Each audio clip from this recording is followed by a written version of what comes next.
আসসালামু আলাইকুম ভিউয়ার্স, আশা করি সবাই ভালো আছেন, সুস্থ আছেন। আলহামদুলিল্লাহ আমরাও সবাই ভালো আছি।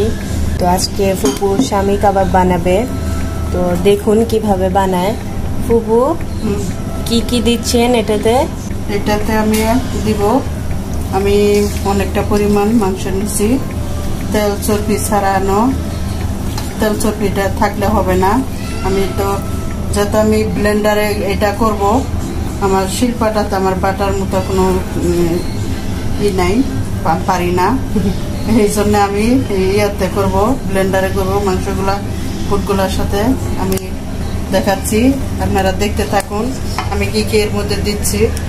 আমি দিয়ে দেবো তেজপাতা ধুয়ে নিয়েছি আমি, দালচিনি 5-6টা পরিমাণ। এখানে আমার মাংস হবে 2-2.5 কেজি মাংস হবে এখানে, তো আমি 5-6টা দালচিনি দিয়ে দিলাম। এখানে দিয়ে নেবো আমি 2 চামচের মতো 3 চামচের মতো লবণ দিয়ে নেবো।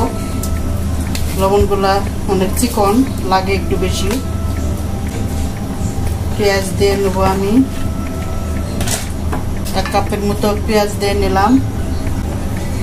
2 চামচের মতো আমি জিরা গুঁড়া দিয়ে দেবো। এইটা হলো গরম মশলা গুঁড়াটা, স্পাইসি মশলা দিয়ে দিলাম আমি। এখানে 2 চামচের মতো গরম মশলা। এখানে আমি দেবো 2 চামচের মতো গুঁড়া মরিচ দিয়ে নেব। কাঁচা মরিচ তো আছেই। আর এখানে হলুদ দিয়ে নেব আমি 1.5 চামচের মতো, 1.5 চামচ হলুদ দিয়ে নিলাম। দিয়ে নেব এখন আমি আদা, একটু মাঝারি চামচ, এটা আমি 2 চামচ আদা রসুন বাটা নেব। 2 চামচ দিয়ে নিলাম। একটু পাকনা কাঁচা মরিচ বাটা দিয়ে নিলাম আমি 1 চামচ। আমি এখানে পরিমাণ মতো তেল দিব, দিয়ে মাখায় নেব আমি, যাতে এটাতে আমি আর কোনো মশলা টশলা তেল অ্যাড করবো না, ভাজার সময় খালি ভাজবো। এই জন্য আমার একটু তেলটা বেশি লাগবে। এখন মাখাবো মাংসটা আমি ভালো মতো। আমি এরকম টুকরোগুলো করে নিছি, যেহেতু আমি ব্লেন্ডারে করব। পাটাতে করলে এই সাইজেই করতে হয়, তারপরও আপনারা এইভাবে এরকম করলে সুবিধাটা বেশি হয়। পাটাতে বাটলেও এরকম সুবিধা হয়, কিংবা ব্লেন্ডারে করলেও। এখন আমি ডালগুলো দিব।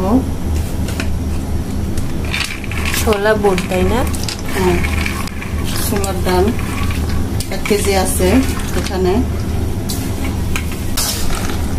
এভাবে আমি মেখে তারপরে আমি প্রেসার কুকারে বসাবো।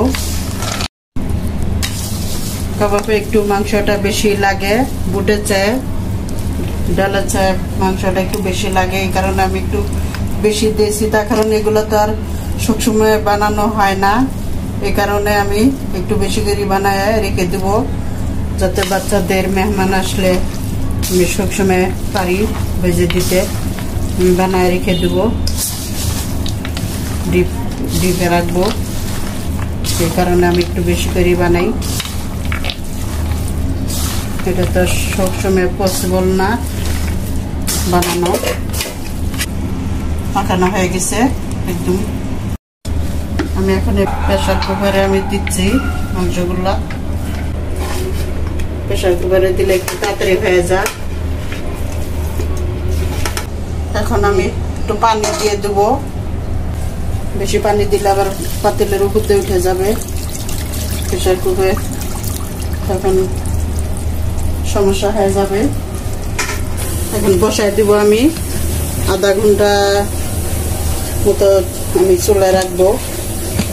আমি দেখাবো আপনাদের কখন নামাচ্ছি।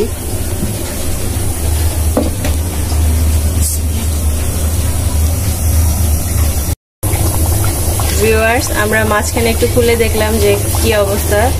তো এই যে দেখতে পাচ্ছেন এই অবস্থা। এখন আর কতক্ষণ লাগবে?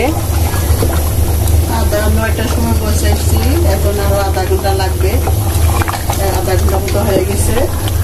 মানে এই পানিটা শুকাই নেবো আরো, তারপরে নামাবো।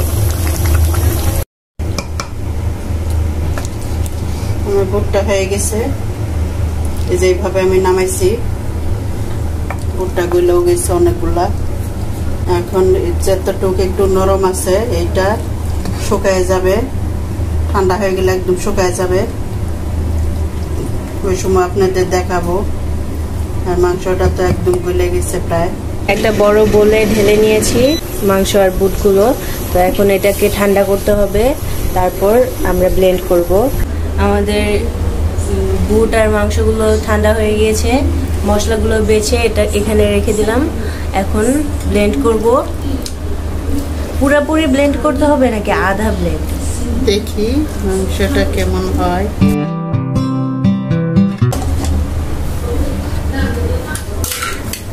আমি যেভাবেই ব্লেন্ড করব, আমার ব্লেন্ড এভাবে হয়ে গেছে দেখুন।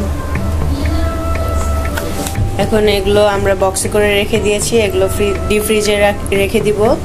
এগুলো আর আজকে বানাবো না, তো আজকে বানাচ্ছি এগুলো আর বিস্কিটের গুঁড়া দিচ্ছি।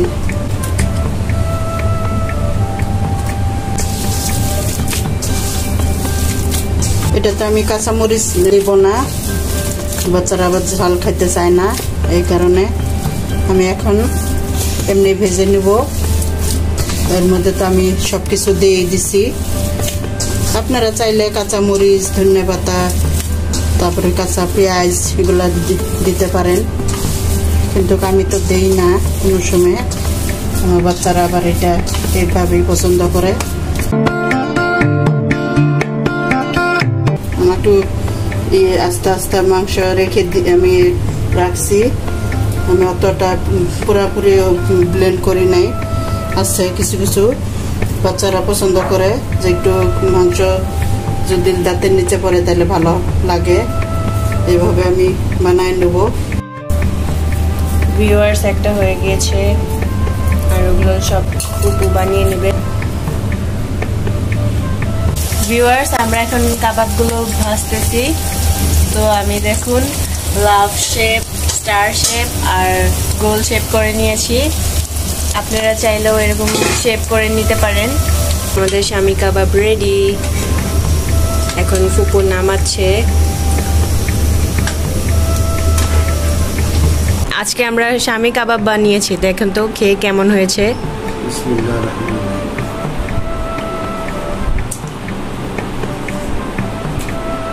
খুব ভালো হয়েছে, আপনারা বানায় খেয়ে দেখতে পারেন, খুবই সুস্বাদু হয়েছে। আমার স্ত্রী খুব সুস্বাদুভাবে মজা করে মন মতো কাবাব বানিয়েছে, আপনারাও এগুলো খেয়ে দেখতে পারেন। সো ভিউয়ার্স আমাদের ফুল ভিডিওটা দেখার জন্য অনেক অনেক ধন্যবাদ। সো আমাদের ভিডিওটা শেয়ার করবেন আর প্লিজ আমাদের পাশে থাকবেন। আল্লাহ হাফেজ।